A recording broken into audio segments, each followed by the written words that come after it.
तो हेलो दोस्तों, मैं बादल देशवाल गीता क्लास में आप सभी का स्वागत करता हूं। दोस्तों, जैसे कि आपको पता है कि हमारी मैथ की सीरीज चली हुई है और आने वाले सभी एग्जाम के लिए सीरीज है और मोस्ट इंपोर्टेंट इसमें क्वेश्चन मैं आपको करा रहा हूं। वन डे एग्ज़ाम आपका कोई भी हो, एग्ज़ाम का नाम जो है मैं बार बार लूँगा तो आपको ये लगेगा कि ठीक है।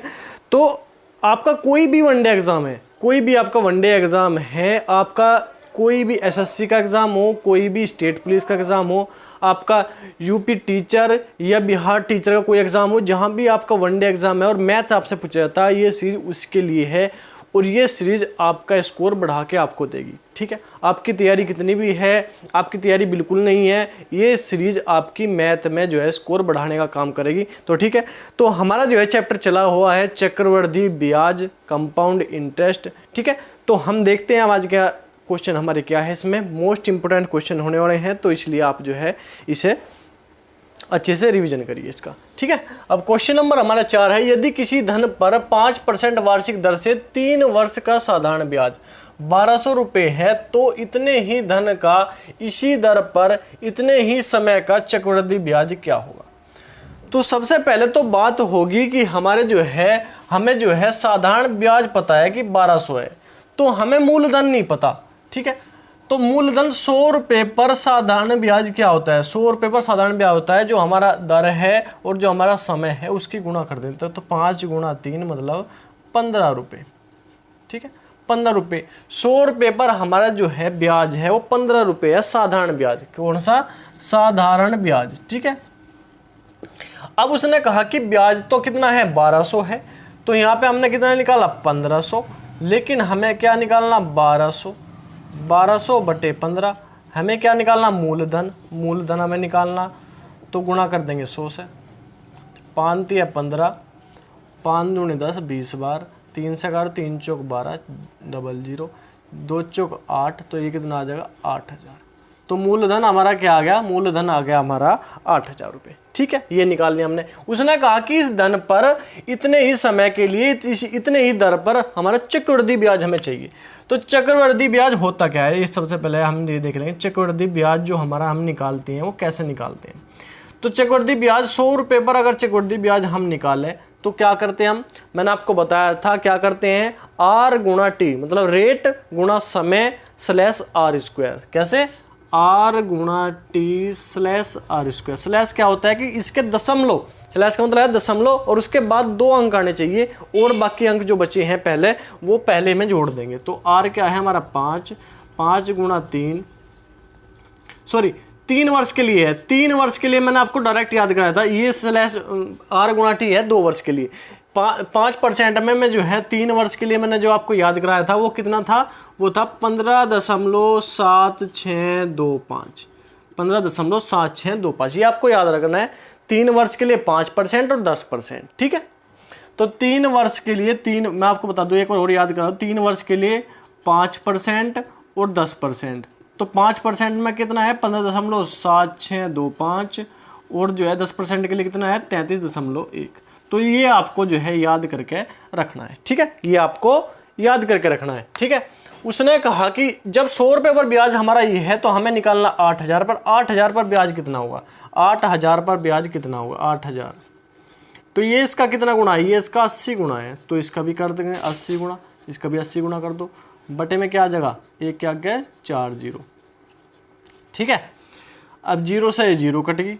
ठीक है, 5 से काट दो, 5 तिया 15, 5 चिकम 5, 5 पंजे 25, और 5 दूनी 10, 5 दूनी 10 और 5 पंजे 25, 5 से काट 5 दूनी 10, 0 0। ठीक है, अब देखो 25 से काट दो, ऐसा छोड़ दो आप। 25 अठे 200, 25 नम्मा 225, 25 कम 25। ठीक है, काट दो, 25 कम 25 बचा 6, 25 दूनी 50, 25 दूनी 50, 125, और 25 चौका 100, 25 पंजे 125, 25 पंजे 100 कितना, 125। ठीक है, कट गया ना पूरा। हाँ, 25 कम 25, 6 65 बचे, 65, 25 दूनी 50, 25 दूनी 50, 25 दूनी 50, यहाँ पे कितने बच गए, 65, 165, 65 में से 115, 150, 25 छिका 150, ठीक है, और 25 पंजे 125, ठीक है, 25 अठे 200, 8 से 8 कट गया, ठीक है। तो ये कितना बचा हमारा 1265, ठीक है, 1265 हमारा ये बच गया। तो ये क्या था, ये हमने निकाला चक्रवृद्धि ब्याज, ठीक है, चक्रवृद्धि ब्याज हमने निकाल लिया। जो उसने रेट दिया था, जो उसने समय दिया था, उस पर हमने चक्रवृद्धि ब्याज निकाल लिया। कैसे निकाल लिया, क्योंकि हमें पता है कि 100 रुपये पर 3 वर्ष के लिए 5% का जो ब्याज होता है वो 15.7625 होता है, ठीक है। तो 15.7625 और हमने मूलधन निकाल लिया था 8000, तो 100 का 8000 कितना गुना है 80 गुना, तो इसमें भी 80 गुना कर देंगे, तो 1265 हमारा जो है इसका आंसर आ जाएगा, ठीक है। 1265 हमारा जो है इसका आंसर आ जाएगा। अब क्वेश्चन नंबर 5 है हमारा, किसी धन पर 10% वार्षिक दर से 3 वर्ष के अंत में चक्रवृद्धि ब्याज तथा साधारण ब्याज का अंतर 620 रुपये है, मूलधन क्या है। अब हम क्या करेंगे, देखो चक्रवृद्धि ब्याज निकालेंगे, साधारण ब्याज सबसे पहले निकालेंगे, साधारण ब्याज, और हम हमेशा कितने पर निकालेंगे 100 रुपये पर निकालेंगे। और 100 पर आपको पता है कि रेट गुणा समय, मतलब दर गुणा समय जो है साधारण ब्याज होता है, 10 गुणा 3 कितना हो गया 30 रुपये, ठीक है, ये हो गया साधारण ब्याज। अगर चक्रवृद्धि ब्याज की बात करूं मैं, चक्रवृद्धि ब्याज 100 रुपये पर, चक्रवृद्धि ब्याज 100 रुपये पर, मैंने आपको बताया था अभी 3 वर्ष की बात हो जहां पे और 10% हो, तो कितना है 33.1, कितना है 33.1। तो इन दोनों में अंतर कितना है, अंतर है 3.1 का। और यहाँ पे इसने अंतर कितना बताया 620 रुपये का अंतर बताया, तो अंतर के नीचे अंतर लिख देंगे 620 बटे 3.1।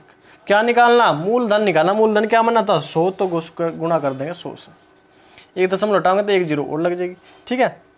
अब 31 दूनी 62, अब ये कितना आ जाएगा, ये आ जाएगा हमारा 20,000।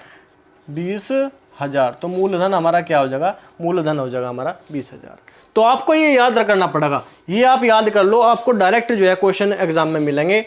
2% की अगर बात हो रही तो क्या करेंगे, अगर 2 वर्ष की बात हो रही तो r गुणा टी स्लैश आर स्क्वायर, और नहीं तो 3 वर्ष की बात हो रही तो 5% और 10% पर हमारा जो है ये याद कर लो, डायरेक्ट आप जो है क्वेश्चन से कर लोगे। अब क्वेश्चन नंबर 6 की बात है, एक व्यक्ति ने 800 रुपये 10% वार्षिक दर से साधारण ब्याज पर उधार लेकर उसी दिन इसी दर पर चक्रवृद्धि ब्याज पर उधार दे दिए, 2 वर्ष के अंत में उसे कितना लाभ होगा। उसने साधारण ब्याज पर उधार लिए और दूसरे को जो है चक्रवृद्धि ब्याज पर उधार दे दिए दूसरे को, ठीक है, उसी रेट पर 2 वर्ष के लिए, ठीक है। तो ये पूछा कि उसे लाभ कितना होगा, तो लाभ देखेंगे कितना होगा। 800 रुपये की बात हुई और 10% पर, अगर 100 रुपये की मैं बात करूँ, 100 रुपये पर 10% पर 2 वर्ष में उसे ब्याज देना होगा कितना 20 रुपये। तो 800 रुपये पर वो कितना देगा, ये कितना है 8 गुना है, तो इसे भी 8 गुना कर दो, तो उसे देना होगा 160 रुपये। मतलब उसे जो है जिससे मतलब उधार लिए उसने, उसे 160 रुपये देने थे, लेकिन उसने जो है चक्रवृद्धि ब्याज पर दे दिए। तो 100 रुपये पर 2 वर्ष में 10% पर ब्याज कितना होगा, r गुणा टी स्लैश आर स्क्वायर का रूल मैं आपको यहाँ बताता हूँ। देखो r कितना है 10 गुणा 2 स्लैश आर स्क्वायर, मतलब 10 का स्क्वायर। तो यहाँ पे कितना हो गया 20, और यहाँ पे स्लैश के बाद कितना आ गया 100। तो दशमलव के बाद कितना है 2 अंक होने चाहिए, तो यहाँ पे दशमलव लगाओगे और 1 को इधर जोड़ देंगे, तो ये कितना आ जाएगा, ये आ जाएगा 21.00 मतलब 21। तो 100 रुपये पर ब्याज कितना है 21 रुपये। उसने कहा कि 800 पर, उसे बताना 800 पर, तो ये कितना है 8 गुना, तो इसमें भी कर देंगे 8 गुना, तो 8 का 8 दूनी 16, तो 168 इसमें क्या आ गया। उसने कहा कि 2 वर्ष के अंदर में उसे कितना लाभ हुआ, उसे देने 160 रुपये, उसे देने 100, जिस पे था उसने पैसे लिए उसे देने 160 रुपये, लेकिन उसने जो है पैसे उधार लेकर किसी और को उधार दे दे चक्रवृद्धि ब्याज पर, उसे देने थे 108, उसने प्राप्त करे 168, कितने का लाभ हुआ, 8 रुपये का लाभ हुआ, 8 रुपये का उसे लाभ हो गया, क्योंकि उसे 160 ही रुपये चुकाने थे और उसने प्राप्त कितने के 168, तो उसे 8 रुपये का लाभ हो गया। और यही हमें निकालना था। मोस्ट इंपोर्टेंट क्वेश्चन है इस तरह के, अंतर वाले क्वेश्चन जो है आप एग्जाम उठा के देखो, अंतर वाले क्वेश्चन जो है आते हैं। आपका कोई भी एग्जाम हो, आपका एग्जाम हो पटवारी का एग्जाम हो, आपका वीडियो का एग्जाम हो, इस तरह के क्वेश्चन आए हैं। ठीक है, तो ये थे आज के क्वेश्चन इंपॉर्टेंट है तो आप इनका रिवीजन करते रहिए। मैं आपको जो है लगातार ऐसी बात जो है बताता रहूँगा। तो ठीक है, आज के लिए इतना ही। धन्यवाद। जय हिंद।